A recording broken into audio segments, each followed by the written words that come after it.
مجھے یاد ہے کہ اگست 2010 میں جب ریڈیو پاکستان کا ٹویٹر اکاؤنٹ میں نے خود تخلیق کیا تھا، میں نے ہی بنایا تھا، اور بنیادی مقصد اس وقت ریڈیو پاکستان کو سوشل میڈیا پر لانا تھا۔ اس سے پہلے ریڈیو پاکستان کی ویب سائٹ بھی نہیں تھی۔ جو پہلی ریڈیو پاکستان کی 2 زبانوں میں بائی لنگول ویب سائٹ بھی میں نے ہی شروع کرائی تھی، یوٹیوب چینل بھی میں نے شروع کرایا تھا، اور اس کا بنیادی مقصد ریڈیو پاکستان کو ایک جدید دور میں لانا تھا۔ آج یہ دیکھ کر کہ ریڈیو پاکستان کے آفیشیل ٹویٹر اکاؤنٹ سے پاکستان کی قومی اسمبلی کے 2 ارکان کے خلاف ایک انتہائی نازیبا اور ایک منفی قسم کا ٹویٹ آیا ہے، مجھے ذاتی طور پر بہت افسوس ہوا، اور ایسا لگا کہ کچھ پراپیگنڈسٹ قسم کے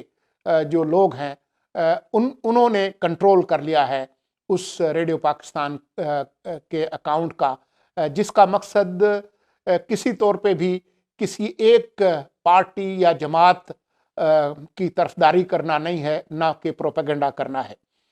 یقیناً اس کی یہ جو ٹویٹ ہے اس کے بعد اس کا کافی رد عمل بھی سامنے آیا ہے۔ خود جو یہ اراکین قومی اسمبلی ہیں، ایک طرح سے ان کا جو ایک حق استحقاق جو ہے وہ بھی مجروح ہوا ہے۔ مجھے نہیں پتا کہ وہ کیا کریں گے، لیکن یہ ایک طرح سے خود جو قومی اسمبلی اور سینٹ کی جو قائمہ کمیٹی ہے اطلاعات و نشریات کی، ان کو بھی اس کا نوٹس لینا چاہیے۔ جو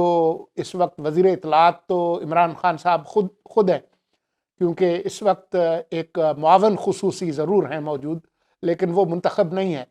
تو وزیر اس وقت عمران خان ہی ہیں، اور عمران خان صاحب خود اس کے ذمہ دار ہیں کہ وہ اس کی جانچ پڑتال کریں کہ کس طرح سے ایک ریاستی نشریاتی ادارہ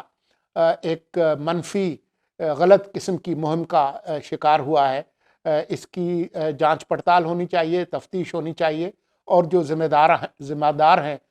اس طرح کی حرکت کا، ان کو سزا بھی ملنی چاہیے۔